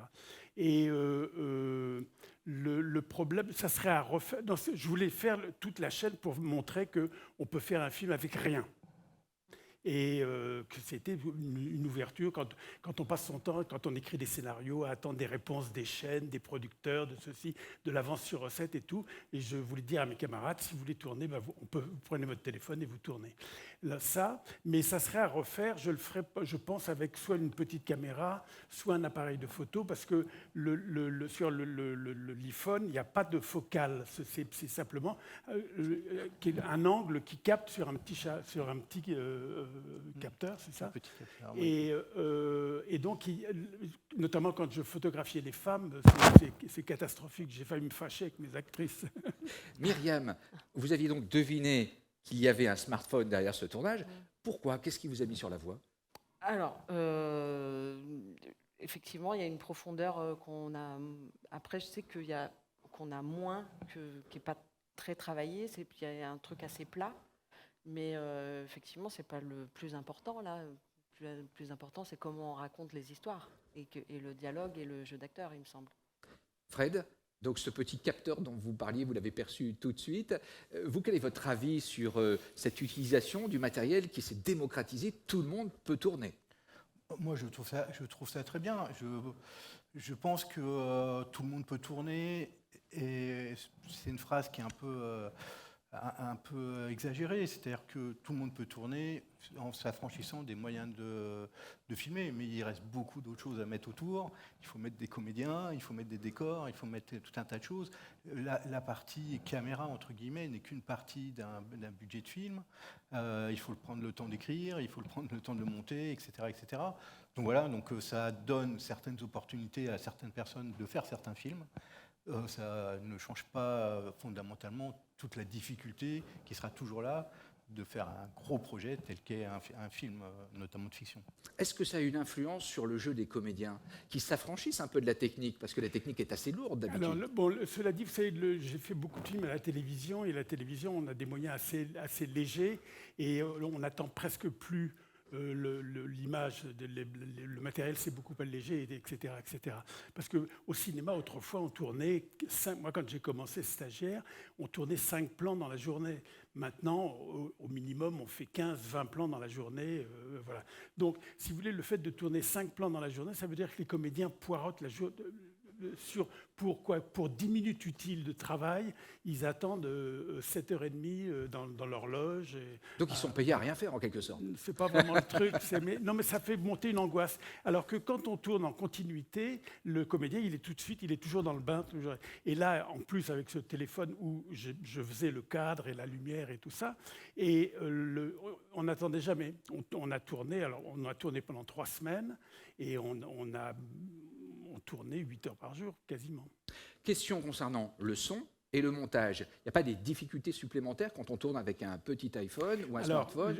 Avant de faire ce film, j'avais consulté beaucoup de camarades, chefs opérateurs, ingénieurs du son, mixeurs et tout, et ils m'avaient recommandé de faire, non pas avec le son du téléphone, qui restait un son témoin, mais d'acheter un petit enregistreur numérique, qui est un Zoom, ça s'appelle, et on avait un émetteur.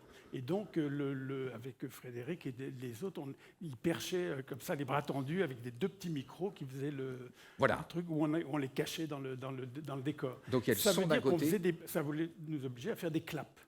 Mais moi, je suis pas un ennemi des claps. Je sais que Piala, tas de gens n'aimaient pas ça. Je trouve que c'est le moment, le clap, c'est le moment où l'être humain devient le personnage. Et c'était important pour moi. Maintenant, le montage. Sur smartphone également? Non. Alors, non, d'abord, c'est pas sur smartphone, c'est sur ordinateur, hein, bien sûr. On transfère les rushs sur l'ordinateur.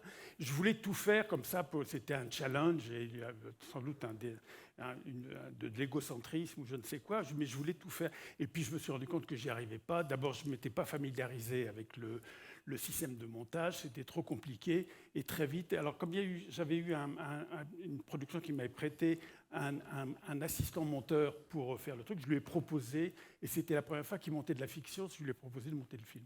Donc aujourd'hui, au regard de cette expérience, on n'est pas tous monteurs professionnels. On peut tous faire du montage, pour autant, on n'est pas professionnels. Vous êtes d'accord, Myriam? effectivement, ça s'apprend. Fred? Je pense que oui, il y a deux aspects. Il y a l'aspect technique, ça reste un peu compliqué quand même. La chaîne de post-production d'un film reste faite de plein d'étapes un peu compliquées et techniques. Par ailleurs, c'est des projets quand même qui sont gros, donc il faut avoir quand même une façon d'approcher l'ensemble du problème qui s'apprend. Voilà. Et puis il y a le rapport au réalisateur qui quand même aussi se construit avec le temps. Merci en tout cas d'avoir répondu à toutes mes questions. Notre émission touche déjà à sa fin. Je vais vous demander un mot de conclusion chacun. Honneur aux dames. Myriam. Eh bien, j'étais contente d'être ici. C'est une bonne conclusion. Nous aussi, on était ravis de vous avoir. Allez, Fred. Merci. Moi, je trouve intéressant de faire des émissions qui approchent cette idée du montage. Je trouve ça pas mal. Luc, ce sera pour vous le mot de la fin. Moi, je crois que j'espère que mon film donnera envie à des gens de franchir le pas sans attendre des réponses des institutions. Eh bien, merci infiniment. On était ravis de vous avoir. Merci au public ici présent. Merci à vous de nous avoir suivis. On était en direct avec les étudiants de l'ESSEC L'Arfis à Lyon-Villeurbanne. Merci. À très bientôt pour d'autres aventures. Merci à tous.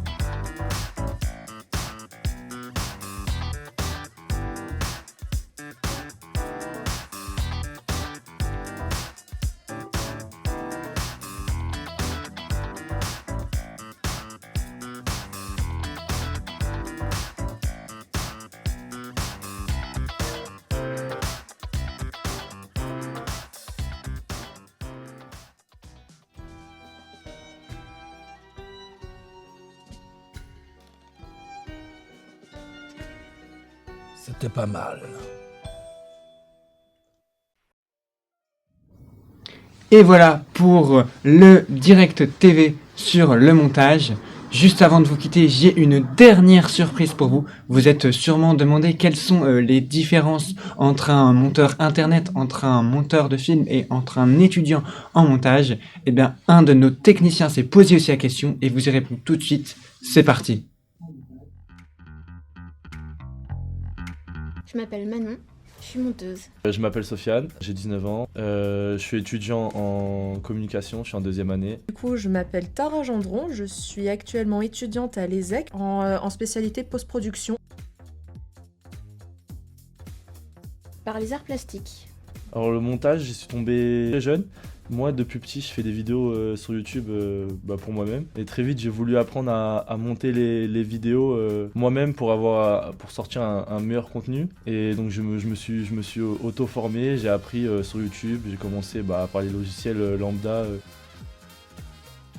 On est formé sur Final Cut, en Final Cut Pro, mais il faut savoir qu'on a déjà expérimenté sur Premiere Pro, Avid Media Composer, et on est aussi formé sur des logiciels d'habillage vidéo comme After Effects et Motion. Quand je travaille sur de la fiction, surtout Avid Media Composer. En ce moment, je travaille avec Adobe Premiere, puis je pense que c'est un des meilleurs logiciels qui se fait en termes de montage vidéo.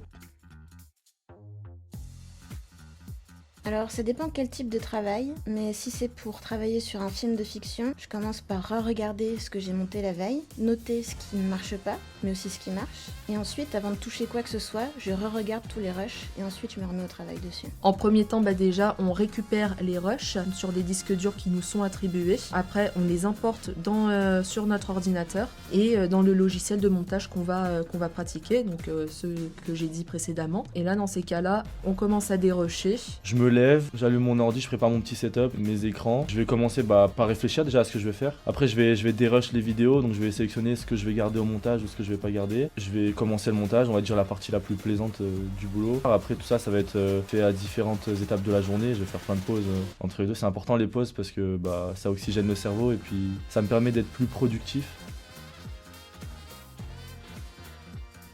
En temps normal, J'ai pas de deadline insensé à gérer, ça se gère plutôt bien. En revanche, il peut se passer des petits couacs techniques en fin de production. C'est pour ça que c'est toujours important de bien travailler ses workflows. Au moment où on doit redonner son montage à l'étalonnage, il peut y avoir des problèmes entre les logiciels. Du coup, se prévoir un petit temps de marge et pas le faire le dernier jour du rendu. Les deadlines, c'est le fléau du montage, vraiment. Faut être hyper rigoureux là-dessus. Si quelqu'un nous demande de faire un montage pour le 17, faut le faire pour le 17. Un montage, quand il est fini, en fin de compte, il est jamais fini, puisqu'on veut toujours l'améliorer. On est souvent perfectionniste, enfin, en tout cas, moi, je suis perfectionniste.